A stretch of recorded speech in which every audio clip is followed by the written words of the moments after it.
कक्षा 9 विषय हिंदी इकाई 1 आराधना। कवि वसंत बापट। प्रस्तुत कविता मराठी के वरिष्ठ कवि वसंत बापट की मराठी रचना का हिंदी अनुवाद है। आपका जन्म महाराष्ट्र के सतारा जिले के कराड़ नामक गांव में हुआ था। पुणे आपकी कर्मभूमि है। राष्ट्र सेवा दल में आप अग्रणी रहे हैं। व्यवसाय से प्राध्यापक रहे हैं। आपके काव्यों में राष्ट्रभक्ति, समाज जागरण एवं मानवीय संवेदनाएं व्यक्त हुई हैं। सेतु, बिजली, सकीना, 11वीं 11वीं, दिशा, तेजस्वी आपकी रचनाएं हैं।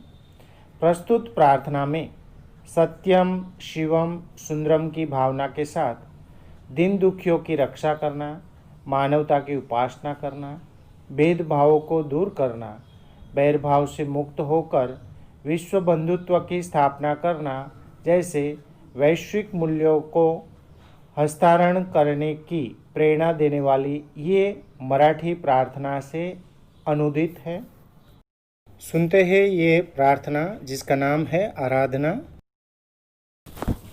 देह मंदिर चित्त मंदिर एक ही है प्रार्थना, सत्य सुंदर मांगल्य की नित्य हो आराधना।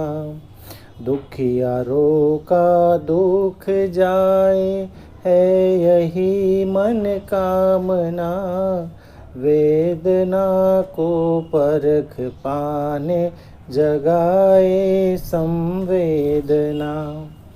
दुर्बलों के रक्षणार्थ पौरुष की साधना, जीवन में नव तेज हो अंतरंग में भावना।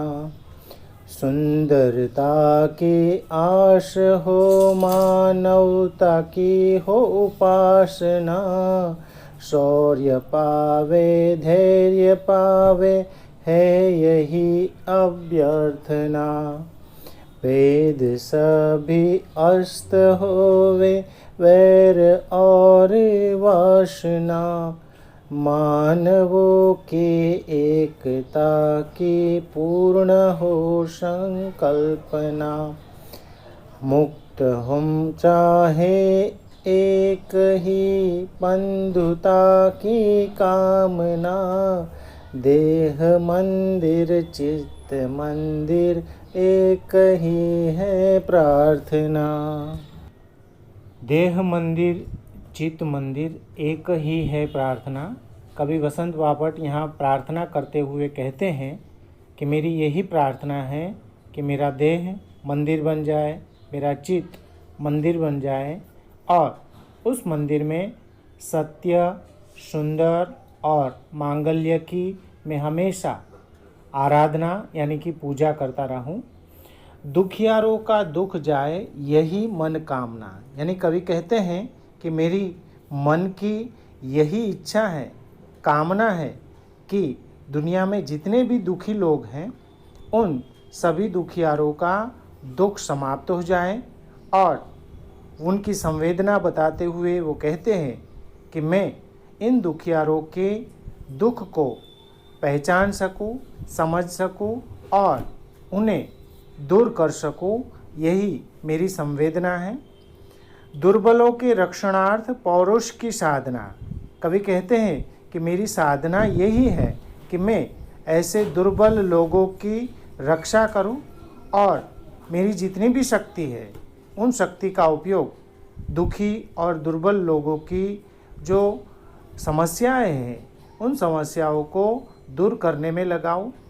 कवि अपनी भावना बताते हुए कहता है कि जीवन में नव तेज हो अंतरंग में भावना, यानी लोगों के जीवन में नई चमक आए और उनके मन की अंतःकरण की यही भावना है। कवि चाहते हैं कि हर जगह पर सुंदरता हो, यही उनकी आशा है कि मानवता की हर जगह पर पूजा हो, भक्ति हो। शौर्य पावे, धैर्य पावे, यही अभ्यर्थना। अभ्यर्थना का अर्थ भी प्रार्थना होता है। तो कवि कहता है कि हर व्यक्ति शूरवीरता और बहादुरी प्राप्त करें, धीरज प्राप्त करें और बहादुर बने, ये उनकी मन की प्रार्थना है। दुनिया में आज अलग अलग प्रकार के भेदभाव फैले हुए हैं, तो वो अपनी मन की इच्छा, वासना का अर्थ होता है इच्छा बताते हुए कहते हैं कि भेद सभी अस्त होवे। वैर और वासना, यानी कवि की इच्छा है कि मनुष्य के बीच के सारे भेदभाव समाप्त हो जाएं, वैर भावना समाप्त हो जाएं, मानवों की एकता की पूर्ण हो कल्पना, यानी किसी से दुश्मनी न हो और लोगों की बुरी इच्छाएं नष्ट हो, ये उनकी मन की कल्पना है। मुक्त हम चाहे एक ही बंधुता की कामना, सभी मनुष्य एकता का अनुभव करें। हम स्वतंत्रता और बंधुता की कामना करते हैं। तो यहाँ कविता का सार यही है कि कवि की मंगल कामना, मंगल प्रार्थना ये है कि उनका देह, उनका चित्त एक मंदिर हो जाए और उस मंदिर में सत्य, सुंदर और मांगल्य की आराधना होती रहे और लोग जो हैं वो उन्हीं की तरह शूरवीर और धैर्यवान बने, दुर्बलों की रक्षा लोग करते रहें, समाज में से सारे भेदभाव लोग भूल जाएं और परस्पर मानवता का व्यवहार करें।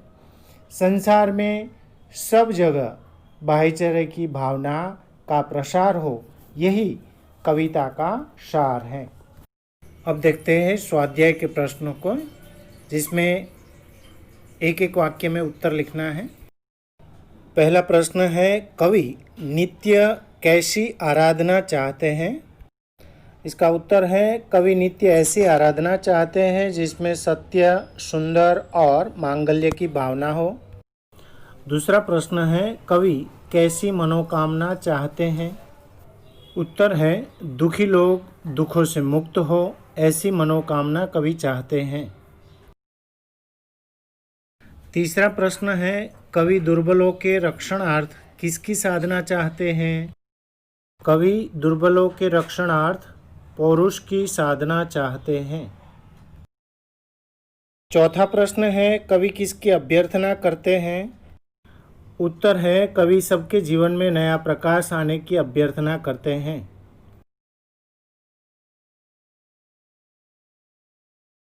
पांचवा प्रश्न है, कवि कैसी बंधुता की कामना करते हैं? उत्तर है, कवि ऐसी बंधुता की कामना करते हैं जिसमें सब स्वतंत्र होकर भी भाईचारे की भावना से जुड़े हो। तो आशा करता हूँ कि आपको ये कविता समझ में आई होगी और अगर कोई भी समस्या है तो आप हमें कमेंट बॉक्स में लिख कर भी बता सकते हैं। धन्यवाद। अगर आपको ये वीडियो पसंद आई हो तो अपने मित्रों के साथ शेयर करें, लाइक करें